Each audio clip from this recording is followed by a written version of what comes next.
mean, whenever you're ready, you can hit broadcast and then immediately put yourself on mute in the session.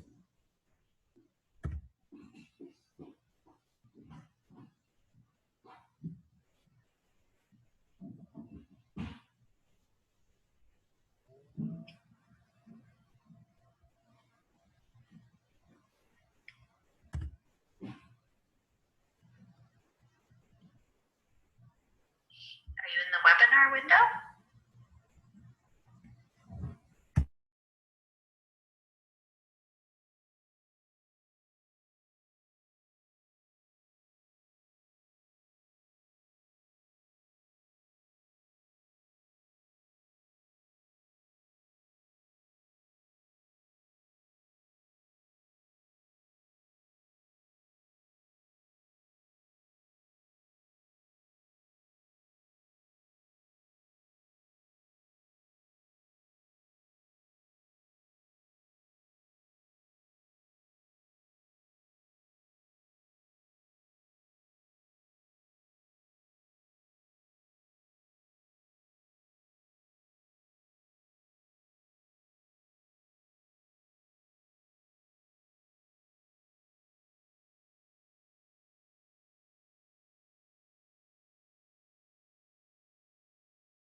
And you can.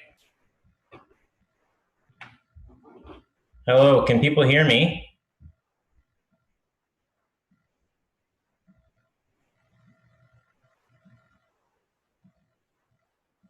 Sorry, they might be muted.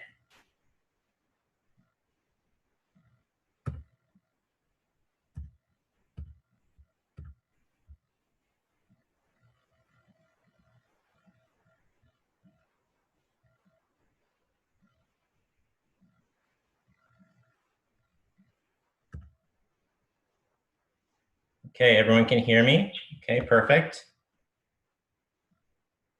Okay, I've just got my technical support on the phone here. I'm going to let them go. And we will get started here. Okay, thank you very much. Thank you. Okay, no problem. Good luck with it. You might want to give a few minutes just Yep. to make sure people are there. Yeah, we will. Okay, have Thanks. fun. Yep. Bye.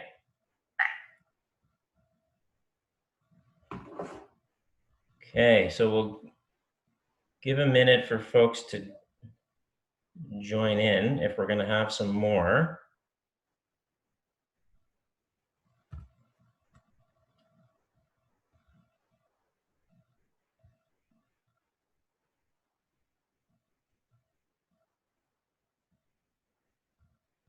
Can you see my screen? The title screen here with Reclaiming More Youthful Mobility and Strength.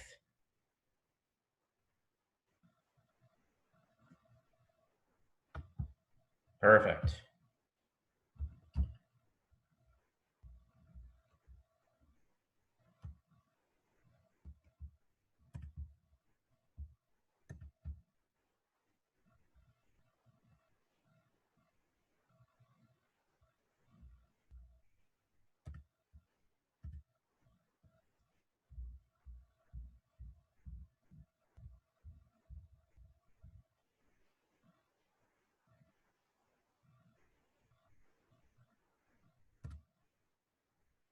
Okay.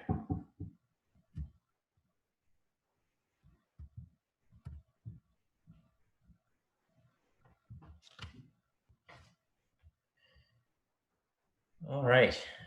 Well, we can get started here. I recognize most of the names here, which is great. So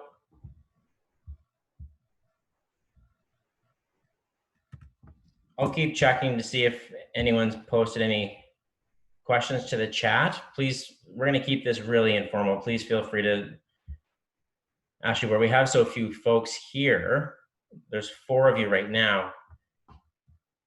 If you have a question and you feel comfortable, feel free to unmute yourself. And you can ask a question at any point during the presentation, okay? Otherwise, if you want to type it in, you can ask a question in the chat, okay? So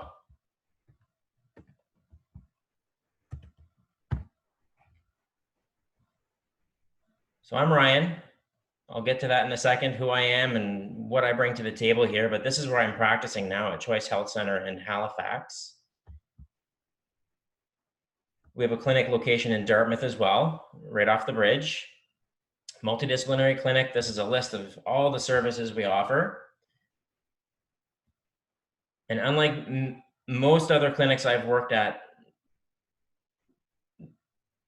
this clinic really strives every day to work in a collaborative way. The level of communication between practitioners here is unlike anything I've ever experienced before, which is why I love working here so much. So this is a little bit about me. I was born and raised in the Annapolis Valley, humble beginnings. I ended up doing a Bachelor of Health Sciences in Western University in London, Ontario, and I've been a practicing massage therapist since 2006. I take what I do seriously, but I don't take myself seriously. Anyone who spends any time with me will generally attest to that. And I'm always striving to communicate the best information in plain language that resonates. I'm quite aware of the fact that in our industry, a lot of people like to use big words. And I have some great people in my life who are more than happy to temper my efforts and keep me grounded. And tonight is hopefully going to be no different. If I start saying anything that doesn't really resonate or doesn't make sense, please feel free to ask. Tonight is not about me demonstrating my ability to use big words and all the cool stuff I've learned over the years. This is about adding value to you guys who have taken the time out of your schedules to be with me here tonight. Okay? But wait, I'm a registered massage therapist. So what is a registered massage therapist wanting to talk to us about mobility and strength for? To be perfectly honest, I was never satisfied with the treatment outcomes rendered by treating the way that I was taught to treat. I wanted better for those entrusting me with their care. And that's the way it really came across early on. It seemed as though people were affording me a lot of trust without my having really earned it completely. So I just always felt the onus on me to provide a better outcome for them. Now, over the years, I got better at managing and treating symptoms and having people move and feel better.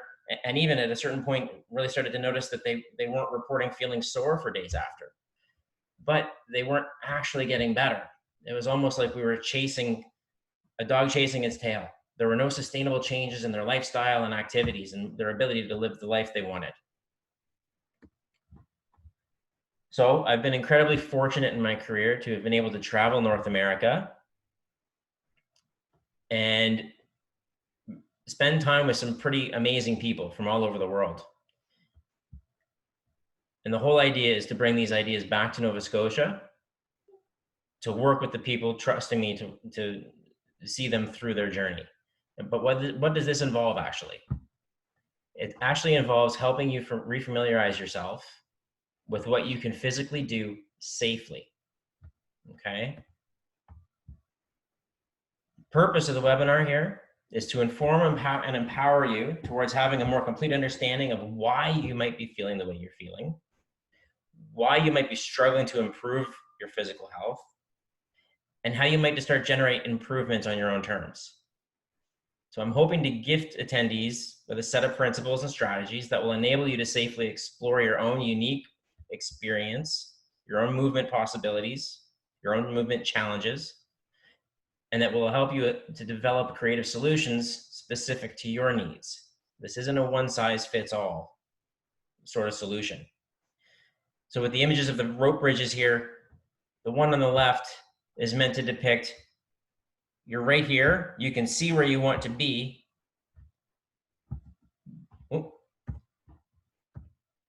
But it doesn't look like a very safe journey. You're gonna stop, you're gonna pause, you're gonna be uncertain, there's some fear involved. What we're looking to do is actually help you repair that bridge so that it looks more like the one on the right, where you feel comfortable in going from point A to point B, where you can actually kind of look out to the sides and see what other possibilities there are.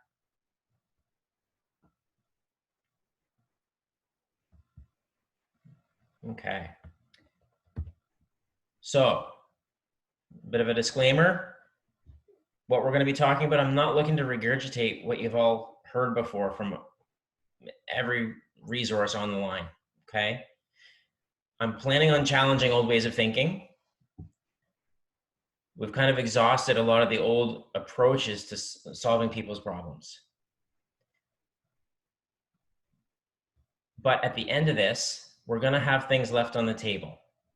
You're going to leave the webinar with more questions than answers, but this is actually how we're going to come to develop new solutions that will afford greater results. Okay, we have to really stimulate our thinking and challenge our thinking around the old ways of doing things. Okay, so what causes our aches and pains?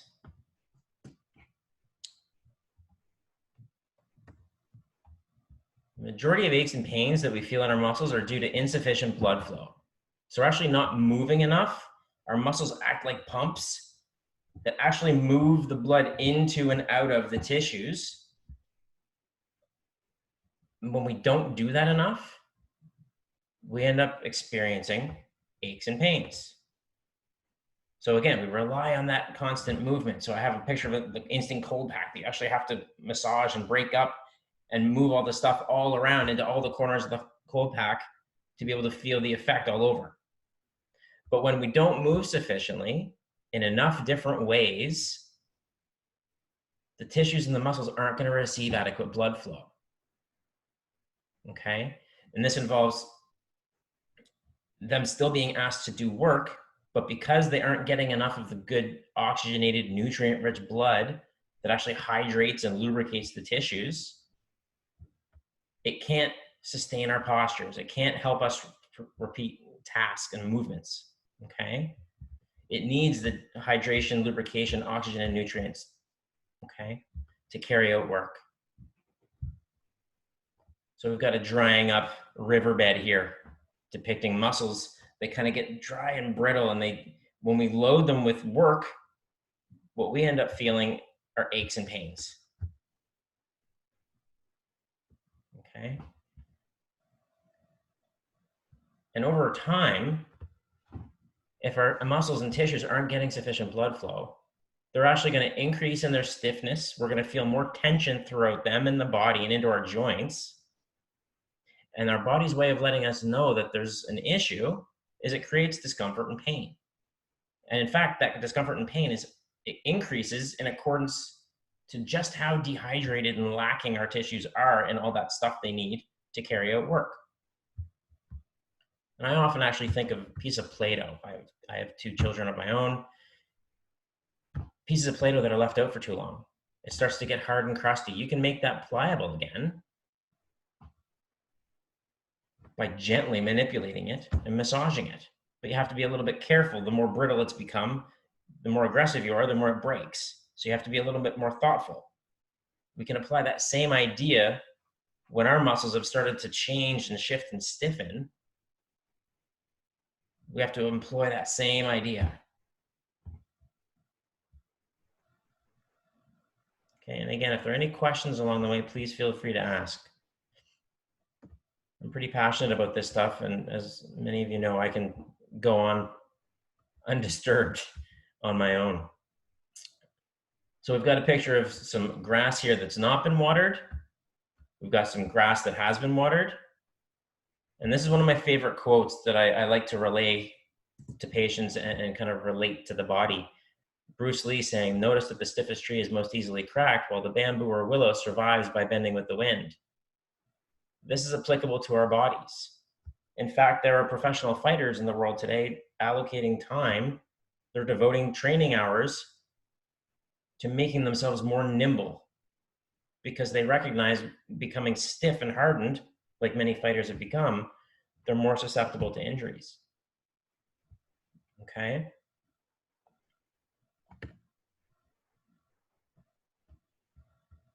So when things start stiffening up, but because we're not getting sufficient blood flow into the tissues, we naturally avoid it. It makes sense. No one can blame you for that. And oftentimes, to varying degrees, this is where us feeling the onset of getting older starts. Okay? So the idea here is, how do we manage that sensation of getting older, that perception of getting older? When we stop experiencing a variety of movements and positions, they become less and less familiar. Familiarity is going to be a real key concept here. Okay, so in terms of reclaiming more youthful mobility and subsequent strength, we're actually going to be focusing a lot on how familiar certain postures and movements are.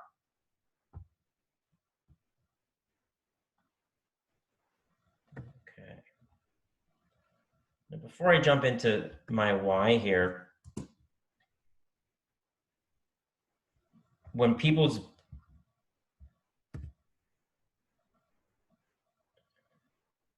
So great question. Is it just about drinking more water? So there's so many facets and components to general health.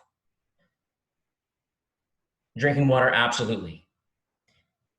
The water goes into the body. The body will kind of extract it from the stomach and the intestines and everything, right? So it pulls it out into the body. But again, we need to distribute that water content, that hydration, around the body into all the corners, right? Into my hips and around my knees and my ankles, in order to get it all over the place, to have it really equally gain access to all parts of the body. You actually have to move sufficiently, regularly enough, in enough varied ways to push that circulation into all the corners of the body. Okay? Some of our kids are making stuffed ornaments, and you have to massage the filling into the pockets of the little hands and the feet of the characters they're making. We kind of have to do that with our own bodies. After we've maintained a good diet that gets us all the nutrients we need to feel good and healthy, and just like your question, Donna, sufficient water intake is important as well. But we still have to get it out there to all the areas of the body where it's needed. Okay? And if there's anything further with that question, again, please feel free to throw them out there. Okay?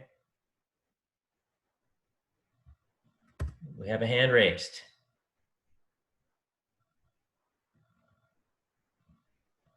Yes, Irene, you have a question.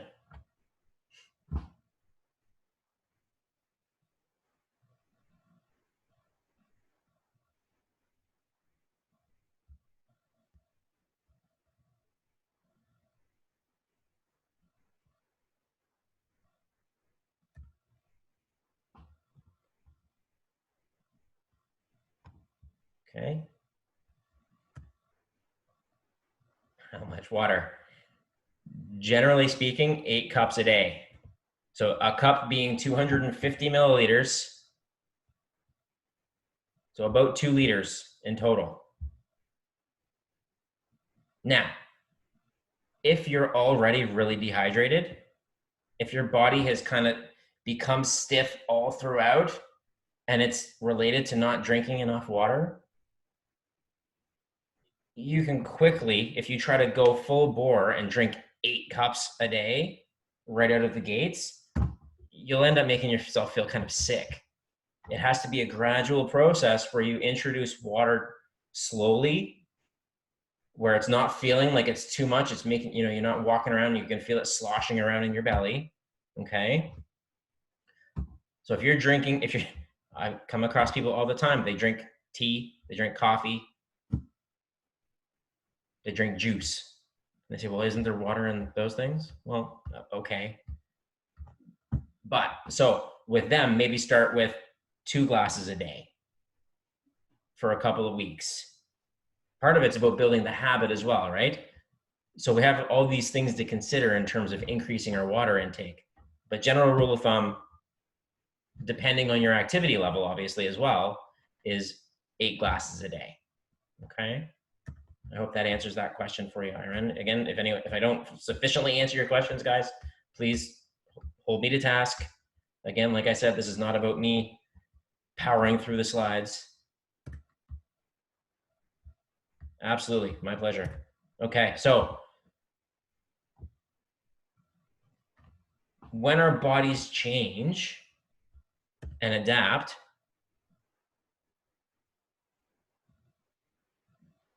nope, you spelled fascia perfectly, Donna. So again, so our bodies adapt specifically to the things we ask it to do on a regular basis throughout the day. Okay. It's specializing. Okay. So if we're up and about and moving all around, our body gets really good at doing all sorts of different things. But if we are stuck at a computer all day, okay, and we're only visiting, maybe 50% range of motion in terms of what our body's designed to be able to do, over time, your body is going to adapt to only allow you to have access to 50% range of motion. Okay, so Donna's opening a can of worms here, which is fantastic. I love this stuff. The fascia, the connective tissue, okay, that really got shrink wrappy kind of stuff that encases all the parts of our body.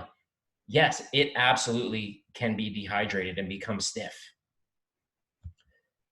And then that stuff envelops and wraps around our joints and too, making the joints feel increasingly stiff. Okay. So if the fascia is dehydrated, the muscles are dehydrated, it's all going to be dehydrated at once. Okay. And it's all going to lend itself to us generally and overall feeling stiff. Okay. Okay.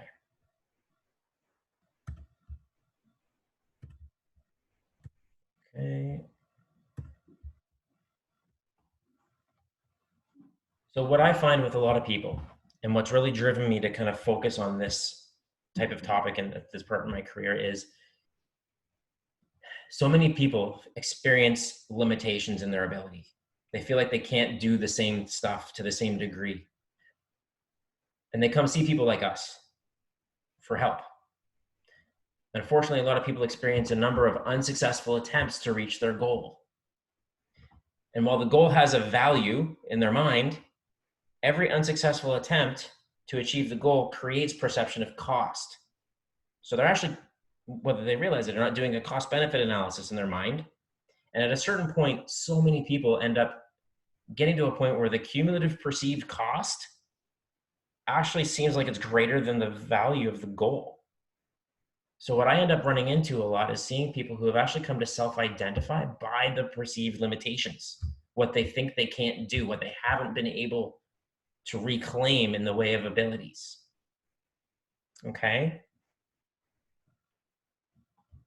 That's what I'm looking to help people with here.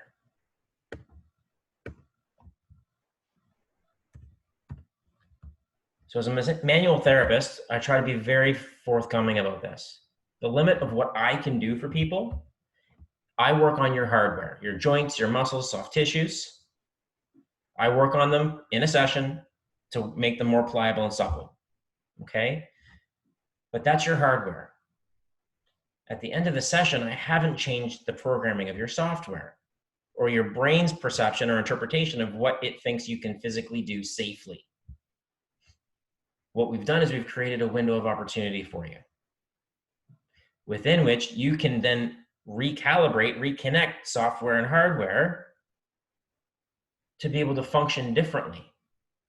The software can then kind of evaluate, oh, the hardware is able to handle more now. So let's change what we're asking of it. And that's how we start moving the needle. Early on, the first part of my career, I saw a lot of people, we'd get them to a point where they were more supple and pliable, but they'd have to keep coming back. It would last hours to days at best, then they would have to come back. The answer to why that happens is we never addressed the reconnection of the software to the hardware to help them have a new experience and function better, to be able to move more frequently in more varied ways.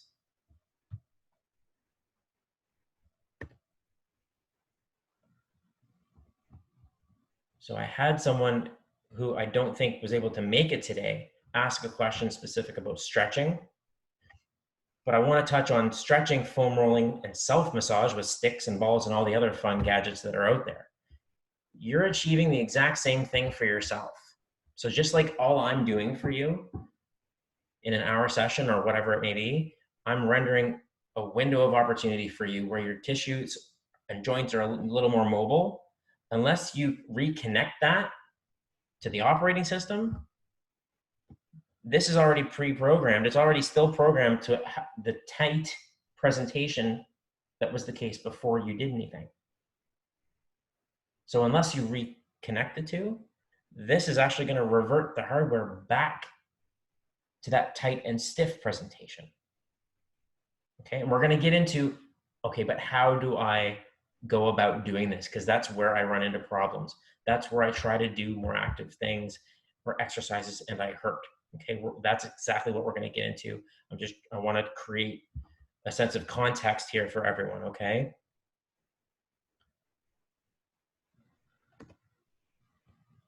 So the question about stretching that I received before was, when do we do it? Before, after, warm or cold?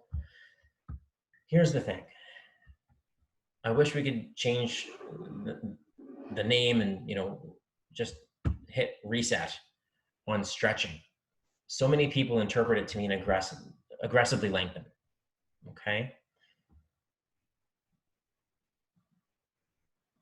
Most muscles, when they start to feel stiff and sore, they're actually already lengthened. And so if this is a cross section of a muscle, if I tighten it, if I lengthen it, everything gets pulled together. Well, that's actually going to reduce blood flow into your muscles. Where do we mostly feel like we need to stretch? It's often in the back, right? That's where most people's complaints are, in the back of the body. But the reality is most of those are actually overstretched and rounded. So all of this gets pulled forward.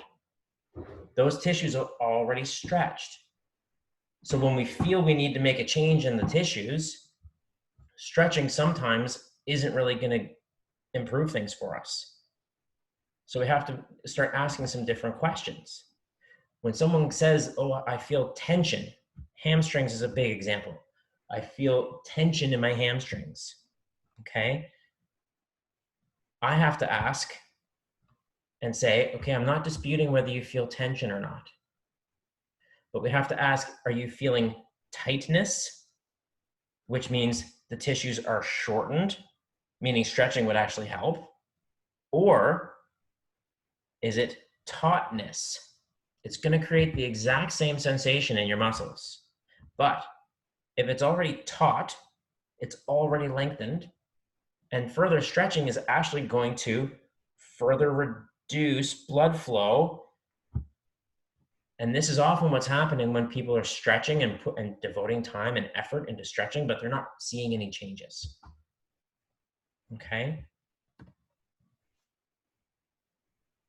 Tension on the reins. It's a concept I want you to consider when we get later on in the presentation. I've got some videos here, okay, a little later on that we're going to talk through. And tension on the reins is a concept I want to come back to, okay? Now, when stretching, you may have a great sense of where you feel you need to stretch, okay? Instead of aggressive lengthening, in situations where you do need to stretch. So for example, if I'm doing a neck stretch, instead of pulling to where there's an abrupt stop, I have a picture of pulling the e-brake here. Instead of getting that, what we want to do is gently take up the slack. Okay, so like with a hair elastic, take up the slack to where you can actually still gently oscillate it at the end. But instead of oscillating, what you're going to do here, you're going to take a nice full breath.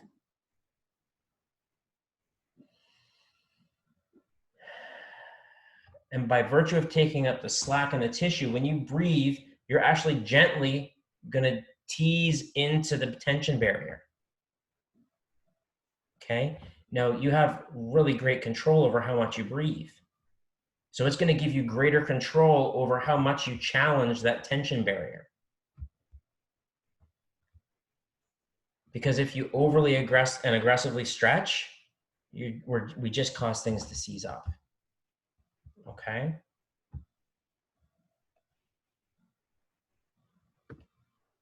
So, some perspective here. Lots of people want to exercise. We're told we have to exercise. If we want good cardiovascular health, we have to exercise. Well, that's one side of it. That's a more advanced place to be than where most of us are, myself included. Physical activity is less intense than exercise. But in order to have access to exercise, we have to be able to be physically active. Where a lot of us have come to find ourselves these days, unfortunately, is we're actually lacking in movement, the ability to move in a variety of ways. That's what we're trying to restore for people. I'm trying to bridge the gap between where people are and where they want to be, whether exercise for them is going to be a yoga class, a CrossFit class, hiking, kayaking, whatever the case may be.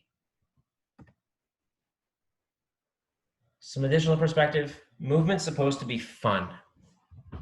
The industry, fitness and wellness, has really sucked the fun out of movement and mobility. It's made it a chore, another task on an already overloaded to-do list. So I mean, these are my two kids when they were really little. Awesome shot captured. It's hard to not smile for me seeing that picture. Okay. And you're going to see some smiles in the videos of some movement drills I have later in the slide deck here. And that's what it's supposed to be about. Innocent exploration of what's possible. But too many of us are made to feel hyper aware of what our limitations are, where we fall short, where we're not good enough. We have to flip the script here.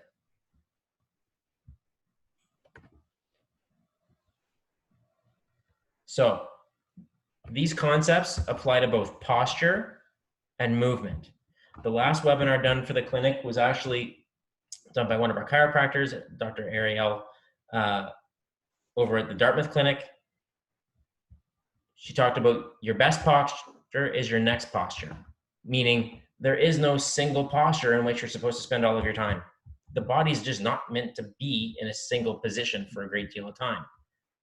That actually kind of ties into the whole needing to move more frequently in more varied ways. Okay. Motion is lotion was something else she talked about in her presentation last month on workplace ergonomics. We'll get into this. Use it or lose it. Some of these are cliches, but they're very true and applicable when it comes to our physical health. And then also, variety is the spice of life. We need to move in a variety of ways. So safety polices ability. Your brain's perception of what is safe determines what you can and cannot do. Okay? So what's safe? It's familiar. What positions are familiar? If I hardly ever look up at the sky, I'm going to start to feel off balance and nervous when my head reaches a certain degree of looking upward. Okay? I have to figure out how to work up to where I'm comfortable, be able to breathe there. Okay? If you're unable to breathe, it's going to create the perception of it not being safe. Experience a perception of danger or experiencing pain. I've got an asterisk here because some people say they don't mind some discomfort and they can breathe through that. There's a scale there where some people are happy to tolerate different degrees of discomfort. But the bottom line here is any of these factors resulting in something being perceived as not safe, it's going to mean you have no access or a perceived loss of ability at that point. Okay?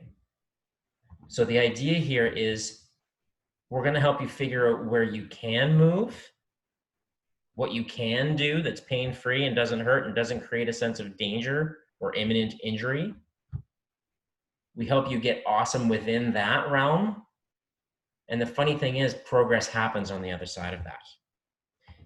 Now, it's important for me to share that I've spent the last 5 years of my career only attending professional development pertaining to human movement.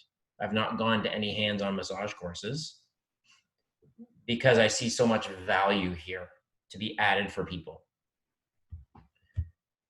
And so I've attended these courses and workshops, and I've consumed more servings of humble pie than I can count. So while I say certain things, I might say certain things and say some things are possible, it's because I've experienced it.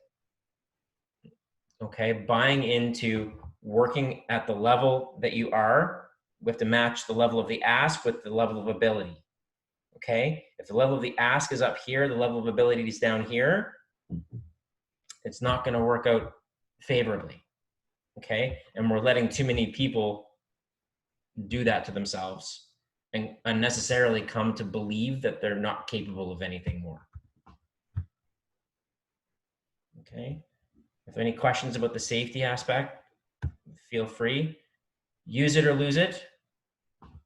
The body gets better at the things that we ask it to do on a regular basis. Okay, plain and simple. Motion is lotion, as we mentioned earlier before, in terms of what causes our aches and pains. Lack of sufficient pushing of blood in and out of the tissues to hydrate and lubricate the tissues and to bring oxygen and nutrients to be able to do work and hold us upright and move us around our environment. And variety. Muscles are dumb. Okay, they do what the brain tells them. And again, they only get good at what they are repeatedly asked to do. However, if what they are asked to do lacks enough variety, the cost is becoming less able to do everything else. So the longer it's been since you've been on the floor, the more daunting a task that seems to be. Okay? And I believe I mentioned this earlier on. If you're only familiar with using half of your range of motion over a relatively short period of time, the muscles and tissues that act on that joint or joints, they're going to adapt and shorten to only allow half of the range of motion that you were designed to have. You were still designed to have it and you can reclaim it, but the body's conserving resources. It takes up resources to maintain access to 100%. So if it's only ever experiencing 50%, that kind of thinks, oh, okay. It shrink wraps everything around what you do use on a regular basis. Okay. So we're going to get into the video clips here. The next number of slides show short video clips of movement drills that I've learned from a number of courses and workshops that I've attended. I'm going to describe them and I'll likely play them several times. They're not long clips. I have an assistant in these clips. One of us was described during filming as super bendy and the other was not so bendy. The hope here is to demonstrate some contrast, what we all used to be able to do and where some of us might be, okay? And I want you to try to imagine how these maneuvers might feel if you were to try them.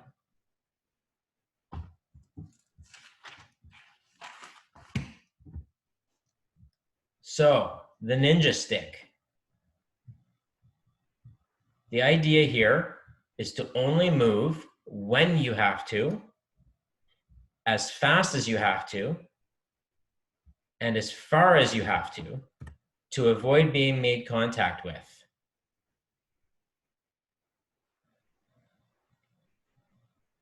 She's having entirely too much fun.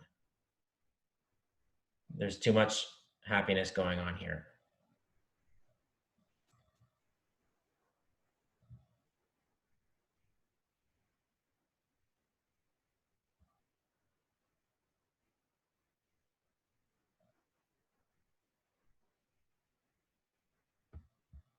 Okay, anyone want to see that again?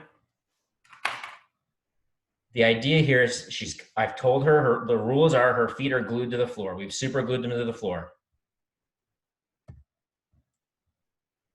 She's not allowed to break contact with her feet, but she's allowed to move her body in any way necessary to avoid being made contact with.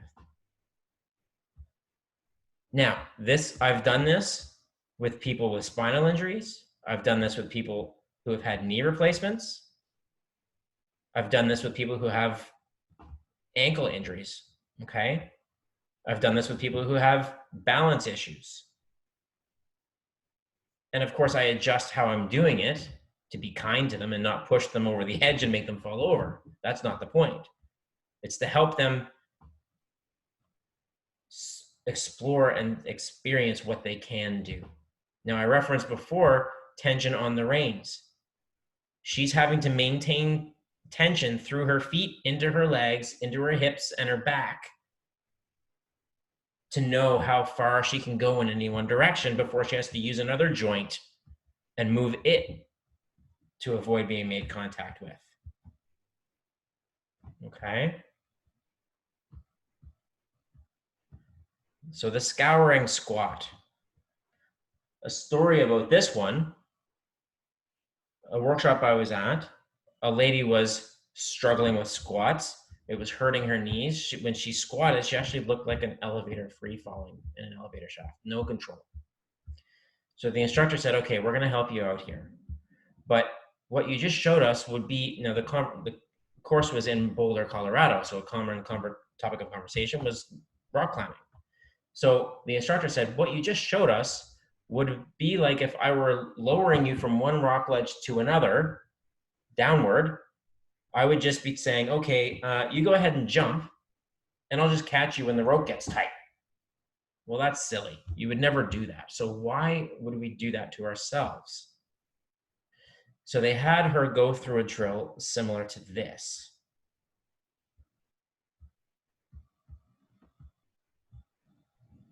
Only going down as far as what feels comfortable.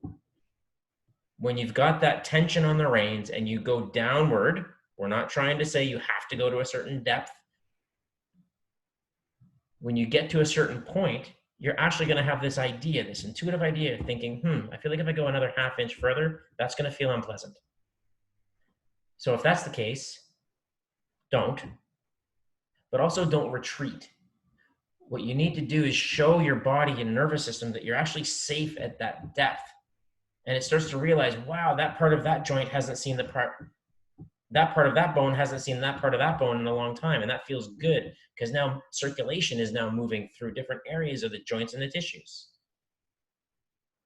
And if you only go down a couple of inches, that's okay. Again, it's about matching the level of the ask with the level of the ability and not trying to impose some predetermined measure of success. That's the problem with pre-done systems and sequences of exercises. It's not tailored to what you're currently working with. It's about making you successful. We've got some educators here, I believe. And so if we have a grade 6 student reading at a grade 4 level, are we going to see them succeed and thrive by forcing more grade 6 level material onto their plate? No. You meet them where they are. You get them reading at a grade 4 level so as to build confidence, capability, sense of accomplishment, confidence in themselves is going to fuel increased willingness to try more. Okay, that's literacy. What I'm talking about is actually an area of new study in academia called physical literacy. This is something people are now getting their PhDs in. And it's all about figuring out where do we intervene with someone to help them refabricate their foundation so that they can start building on it again.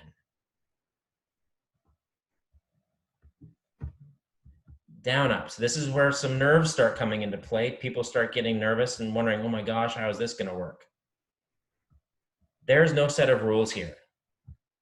Now we're doing it in an open floor space. If you need a chair, a bench, a table, a stool to hold on to lower yourself, if you need multiple points of contact along the way, that's cool.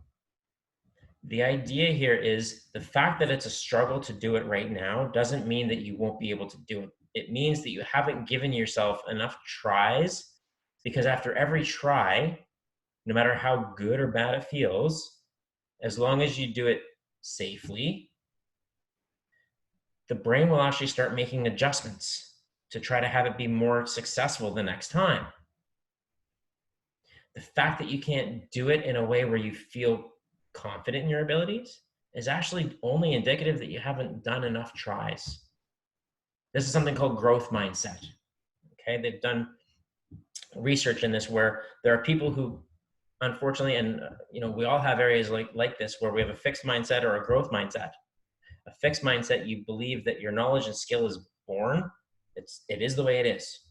That's it. Can't change. Whereas a growth mindset, you understand that knowledge and skill are built through a combination of attitude and belief and effort. That's one of the foundations of physical literacy. Okay? Now, the smile on her face puts a smile on my face. We're going down and up. She can't help herself but smile. I'm keeping a straight face because I know if I start smiling at her, she's gonna get a little more crazy. She's restraining herself really effectively here. Okay? And then she gets real fancy at the end with a bit of a spinorama.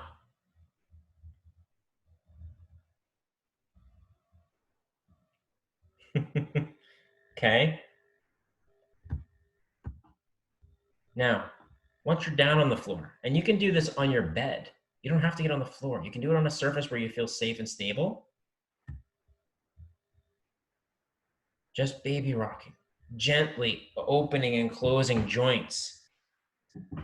Okay, again, the massaging of your own body with movement, moving circulation into and out of joints and tissues, lubricating them. The idea here is, I almost want to think of the kids' game of Operation. Don't touch the metal edge with the metal tweezers and light the red nose. Move slowly enough so that you have an idea and a feeling of, oh, if I go further that direction, oh, I'm going to set off the alarm. So slow down and just detour away from it. Okay, just exploring, starting where you are. No matter how shrink-wrapped your body feels, it starts here. Okay, we have to create a sense of pliability and suppleness with however little you have to work with in order for it to expand.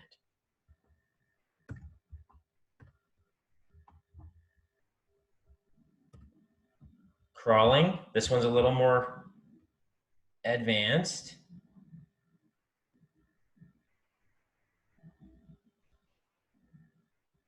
The idea here is to go as slowly as you can and land quietly.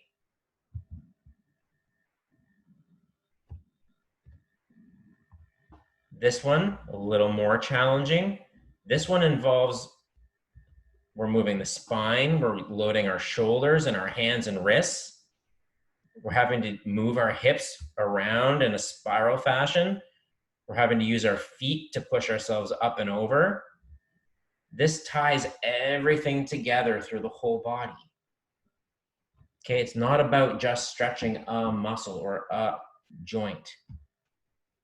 Again, back to what I was saying before, massage, stretching, foam rolling, work with a lacrosse ball or a tool. It's just rendering a window of opportunity. These types of movements actually add context to the new presentation of the tissues and joints. It ties together the software and the hardware so that you can use things in a new, more functional way. This one, a little more advanced, the turtle rock. I've had people who I have who are in mixed martial arts and things like that, and they're on their back on the ground a lot. This helps open up their spine, just kind of like this. With all the rocking, it helps tease out more movement between the vertebrae. That's something, again, on a soft mattress on your bed, you could try that as well. If a yoga mat or the floor seems really harsh, you can by all means do it on something soft that's more forgiving. And this one, the windshield wipers. A lot of us end up feeling tension, as I mentioned, in the hamstrings. A lot of it is a lack of rotation through the hips. That actually ends up pulling up on the hamstrings, creating a sense of tension in the hamstrings. And the fact of the matter is, I see a lot of people who are on my table who say, I want you to, beat up my hamstrings, when in reality, I work on rotating their hips, and all of a sudden they say their hamstrings feel fantastic. Okay, so also the fact that you have pain in a certain area doesn't necessarily mean that that area or that muscle is the cause of the problem. A restriction elsewhere can just mean that a workload gets redirected into that tissue, and now that tissue has had to work harder than for what it was designed. Okay? So, I know I've thrown a lot of ideas out here. You guys have had some great questions. Happy to answer some more. We've talked about aches and pains and increasing stiffness, the fact that they occur due to not moving in enough varied ways. Safety, a sense of safety, whether a task, a movement feels safe or not, determines whether we feel we can do it or not. What's safe, what's not, it comes down to familiarity. Okay? Despite the best well-intentioned efforts, if you experience enough unsuccessful attempts at improving, you will naturally conclude that it is simply not in the cards for you. What I'm looking to bring here is a different way of approaching things. The fact that someone has pain in a certain spot doesn't mean that it is in and of itself the problem. There are different ways to approach things. The answer here is to work smarter, not harder. But the challenge here, based on the previous knowledge and what's out there in the industries, it has us not knowing what we don't know. Okay, and people often think they have to just push through, work harder, no pain, no gain. I've spent a lot of time and resources traveling to learn with some of the best in the world, to learn really strategic and tactical ways of creating change for people that are sustainable. It took years for you to get to your most physically capable. And it's taken years for much of that to have become unfamiliar.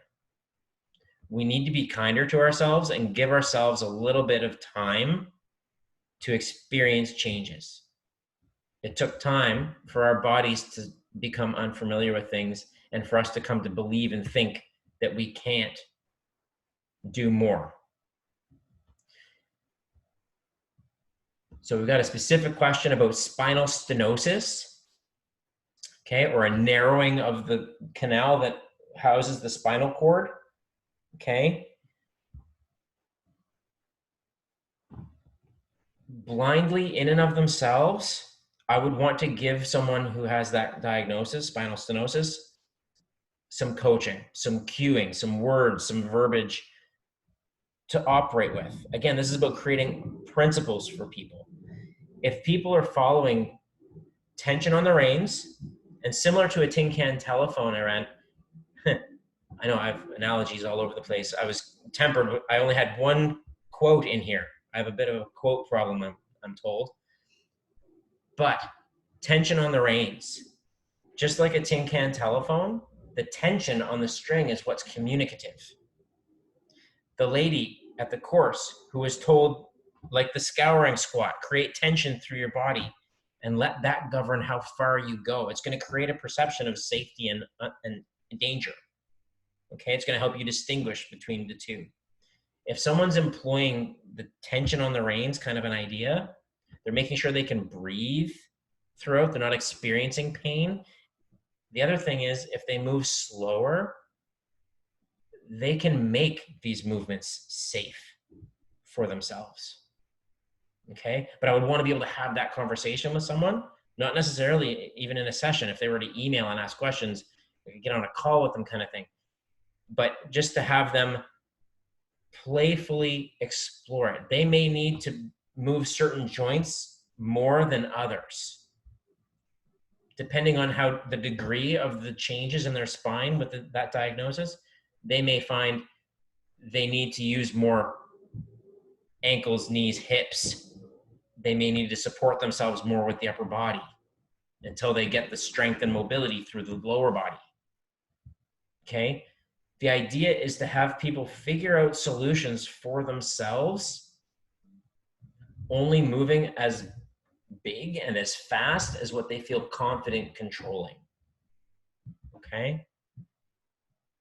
So the answer could be yes. The answer could be no. Are these exercises safe for someone with spinal stenosis? It depends on how they do it. What degree of coaching and advice did they receive before they tried it? Okay? That's where it would fall on me if I was working with someone. If they hurt themselves, then I did a poor job guiding them towards doing these exercises. Okay, but the goal is to go back to those 4 key pillars of youthful movement, getting them to practice employing those in the movements that they feel comfortable with, and then gently applying them to the more challenging movement combinations. Okay?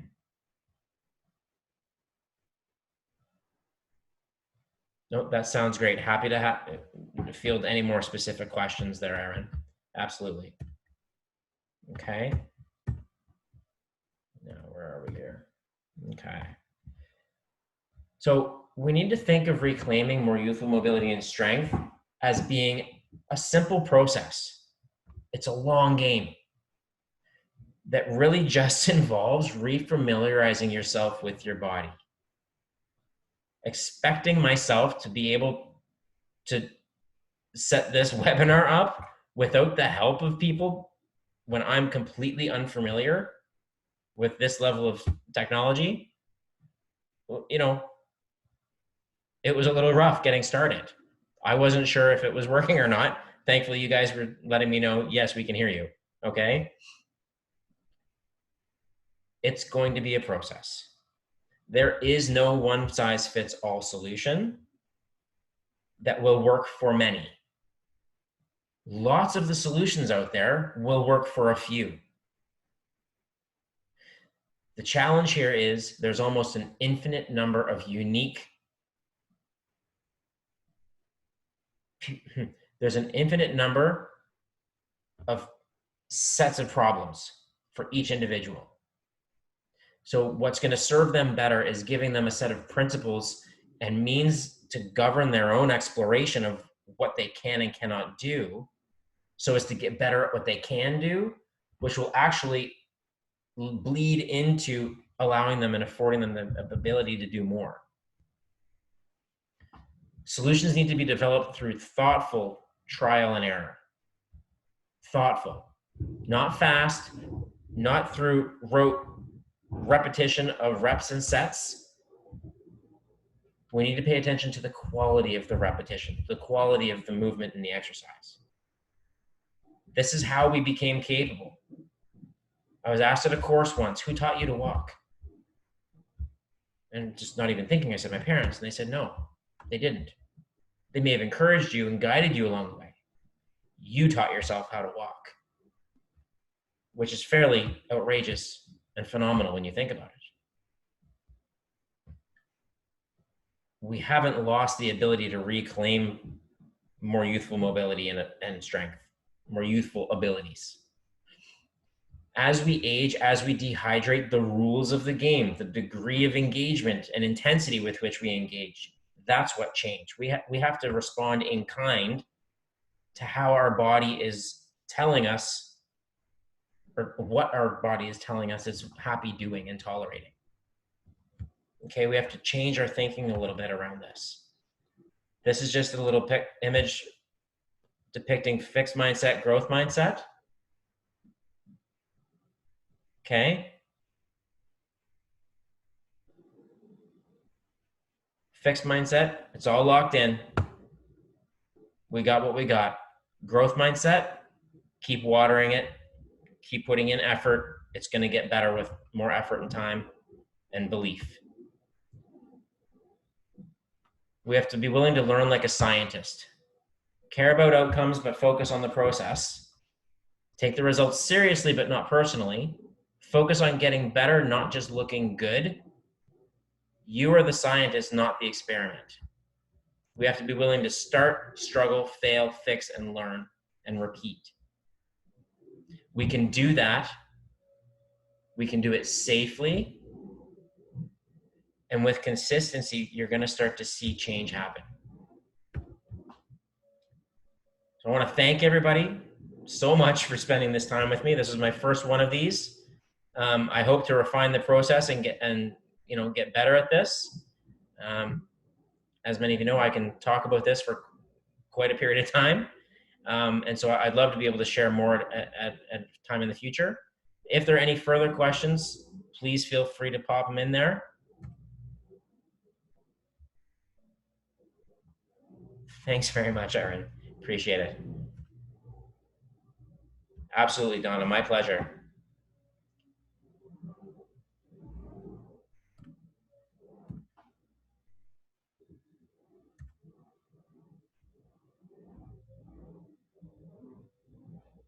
That's fantastic. Thanks, Suzanne.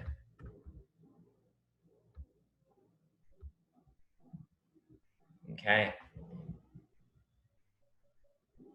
Well, if anyone has any questions, feel free to reach out to the clinic.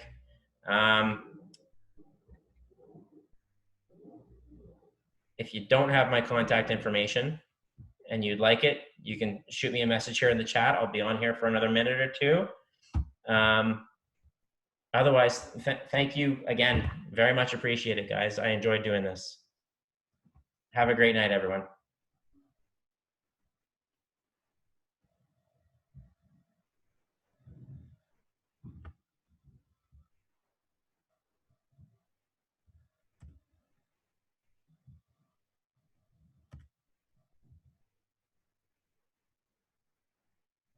All right, see you, Aaron.